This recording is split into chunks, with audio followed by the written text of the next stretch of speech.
مجھے افسوس سے کہنا پڑ رہا ہے کہ آج ہم ایک حادثے کا شکار ہو گئے.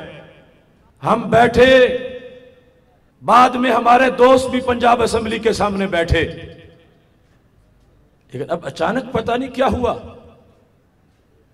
میں تو ٹی وی پر دیے ہوئے ٹکٹس کو حکومت کا جھوٹا پروپیگنڈا سمجھ رہا تھا کہ مذاکرات ہو گئے، مذاکرات ہو گئے، مذاکرات ہو گئے.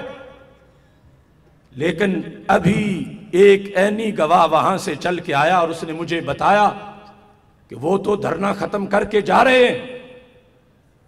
کیا منوایا ہے، کیا لیا ہے، کیا ثابت ہوا ہے؟ ہم تو خوش تھے کہ ہم بھی بیٹھے ہیں، دوسرے بھی بیٹھے ہیں، اور ایک بہت بڑے کاز پر پوری قوم اٹھ کھڑی ہوئی ہے. لیکن اچانک یہ پسپائی مجھے سمجھ نہیں آ رہی. ہائی سپریم کورٹ میں نظر ثانی کی اپیل تو وہ پہلے سے درج ہو چکی ہے.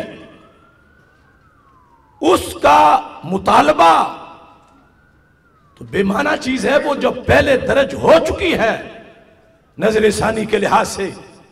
اس بنیاد پر اب میں آپ حضرات سے پوچھنا چاہتا ہوں کہ آپ کے دوست اٹھ کے چلے گئے، کیا ہم بھی چلے جائیں؟ ایسا نہ ہو کہ کل کوئی کہے کہ انہوں نے ہمیں دھکے سے مجبور کر کے بٹھائے رکھا. مشورہ تو بڑی چیز ہے نا. فانظر ماذا ترى، حضرت سیدنا ابراہیم علیہ السلام نے خواب میں دیکھا کہ رب نے فرمایا کہ اپنے فرزند کو ذبح کرو، اور انبیاء کا خواب وحی ہوتا ہے، اور اللہ کا حکم آ جائے تو پھر پیچھے کوئی مشورے کی نوبت رہ جاتی ہے. اس واسطے مفسرین نے بحث کی کہ رب کا حکم آیا خواب میں تو پھر مشورہ کس بات کا تھا؟ فانظر ماذا ترى، بتاؤ تمہاری رائے کیا ہے. رب کے حکم کے بعد اب آگے فرزند کی رائے پوچھنے کہ پیچھے گنجائش نہیں بچتی. تو سب نے جواب دیا اصل میں کرنا تو انہوں نے ویسے بھی تھا، لیکن چاہتے تھے مجھے چھری چلانے کا جب ثواب ملے تو میرے فرزند کو چھری چومنے کا بھی تو ثواب ملے. ان کا بھی مشورہ ہوگا تو ان کا بھی پورا عمل لکھا جائے گا. اس بنیاد پر میں آپ حضرات سے مشورہ کر رہا ہوں، کیا ہم بھی اٹھ جائیں؟ کیا تمہارا سب کا فیصلہ ہے کہ دھرنے جاری رہے؟ سب کا فیصلہ ہے؟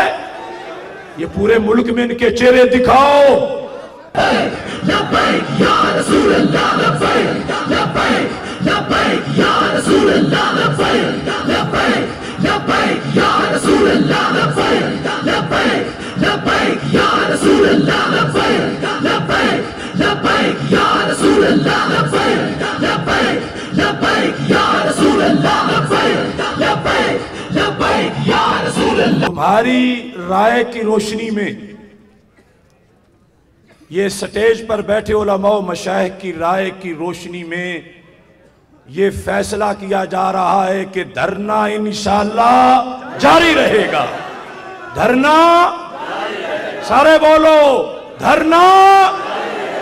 ایوانوں میں بیٹھے گیدڑ سن لیں، دھرنا، دھرنا.